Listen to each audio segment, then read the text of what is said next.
What's going on, everybody? It's Frito here, back again for your Overwatch. This time, we're going to be talking about the masses of opinions on balance that have been voiced loudly from the community. And judging by my research, I think if you look long enough, you will find someone saying every single aspect of the game is overpowered at one point or another. So, that yields me to believe we're in a pretty good spot, actually.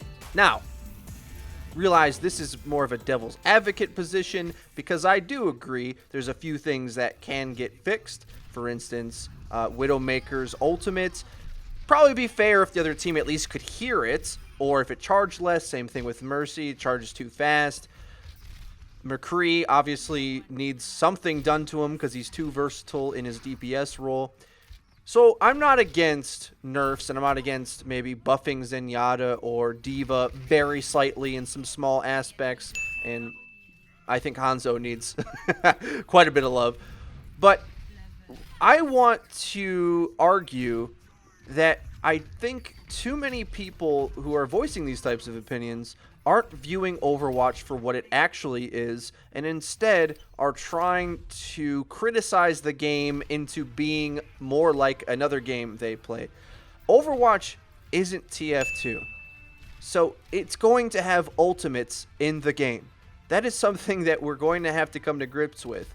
If you want to play a game that's more hardcore and bare bones like TF2, that's what TF2 is for. Overwatch instead aims to give a different type of play experience than TF2, very similar in a lot of ways, but anytime I hear someone say that an ultimate is overpowered, I think to myself, yeah, it's supposed to be, isn't it?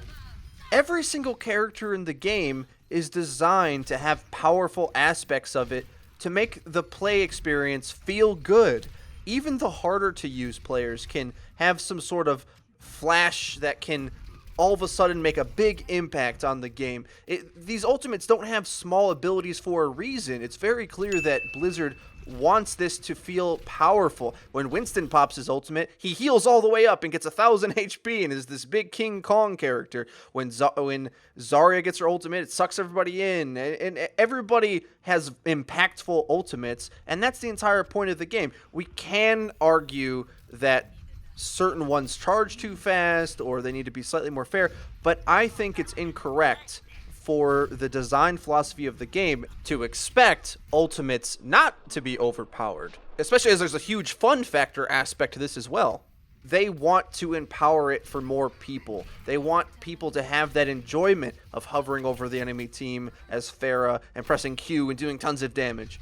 So arguments about the ultimates, I think, come to a moot point. Now let me get a little bit more specific. People have been bashing my Widowmaker, and I don't mean my specific Widowmaker. You guys have been loving my Widowmaker gameplay, but on Reddit, you get the feeling that Widowmaker is this massive problem.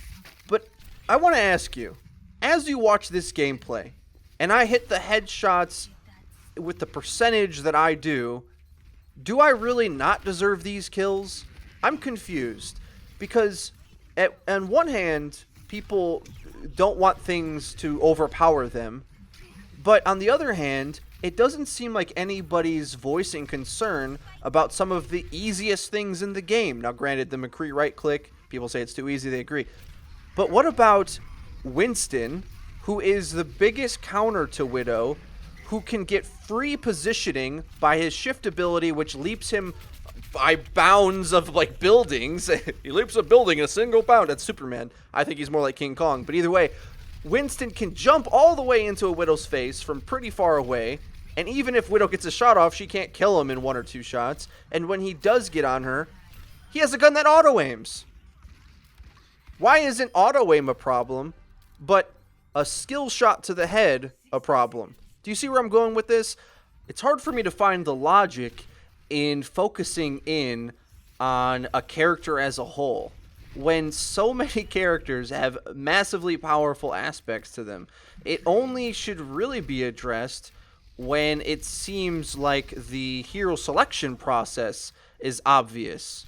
The pro meta with double McCree on every single winning composition. Yeah, that's a problem. But it's difficult to have two snipers on your team because the more you make your composition weighted towards a playstyle, it's easier for the other team to directly counter-strat you. Whereas McCree technically doesn't really have a counter right now, except for ranged battles that he can't fight, but it's easy enough to avoid those anyway.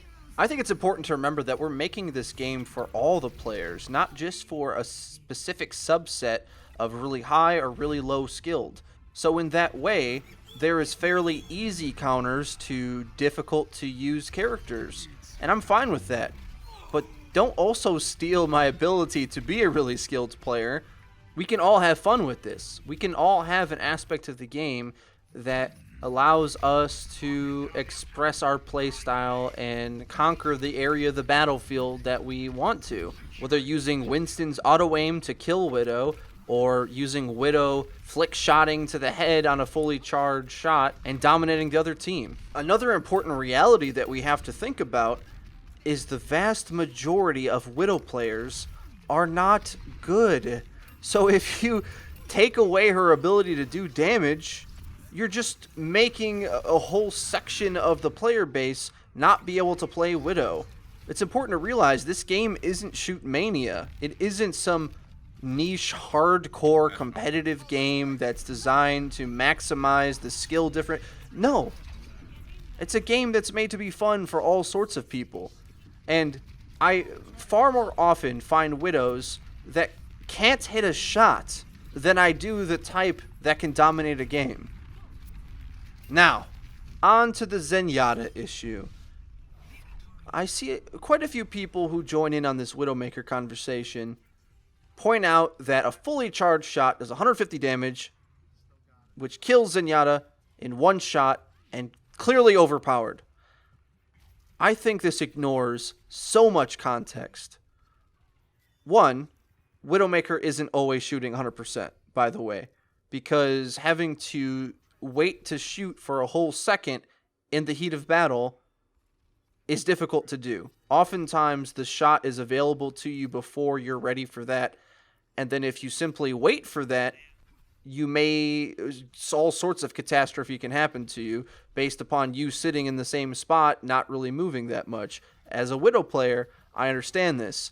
Now, as a Zenyatta player, when I see players play Zenyatta, like the first gameplay in this video, if you're interested, go all the way back.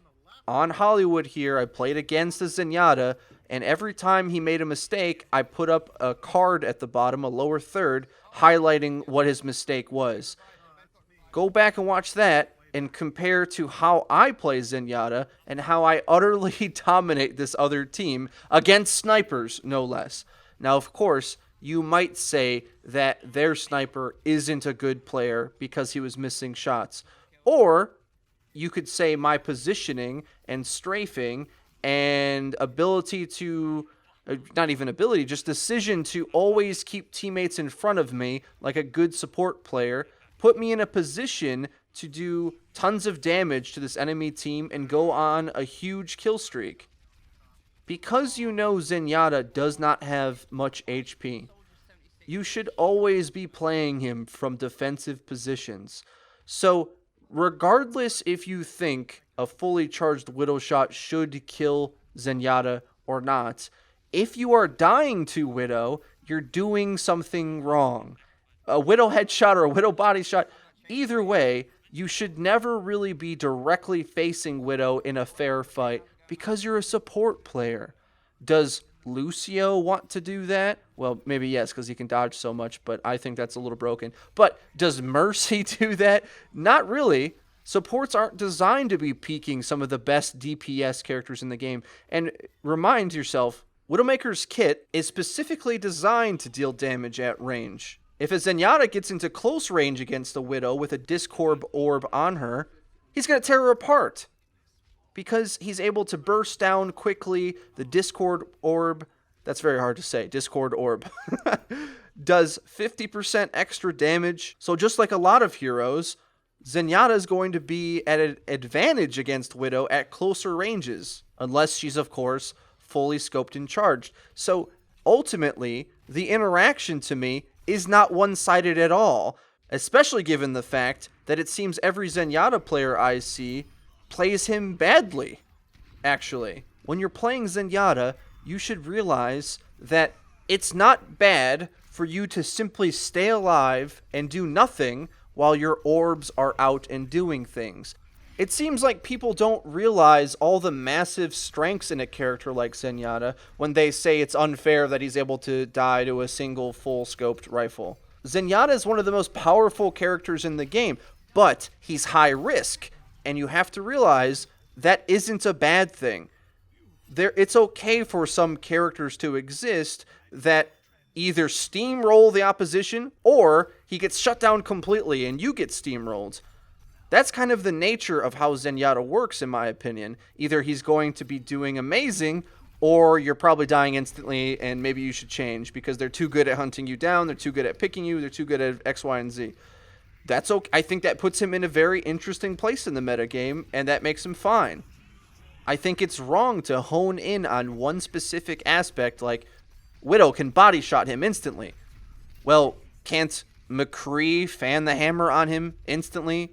Can't so many characters deal with him pretty much instantly because of his low HP? Yet it doesn't seem like people realize how his HP is a strength of Zenyatta, actually. Because he's a backline character, anytime he takes a bit of chip damage, he's able to heal up by himself because all of his health is shields. That way, you can save the health packs for your teammates and constantly be at a back position threat, raining damage into your opposition. As you practice with Zenyatta, you start to respect the fundamentals of Overwatch, which a lot of people don't seem to know right now. There's still a lot of players that will trickle in, which is a buzzword for people who know how to play. It's almost a naughty word at this point. In Overwatch, you always want to be coordinating with teammates unless you have a man advantage or something. Like if both teams have huge team fight and you're 2v1 last on the point, yeah, you should push it. But if a whole bunch of your teammates are dying, you should wait for them to respawn and come back. Too often do people think from their single player point of view instead of the team composition point of view, which is the only thing that matters. Is Zenyatta the most fragile character in the entire game? Yes, but he provides something that no other support can, and that's the trade-off.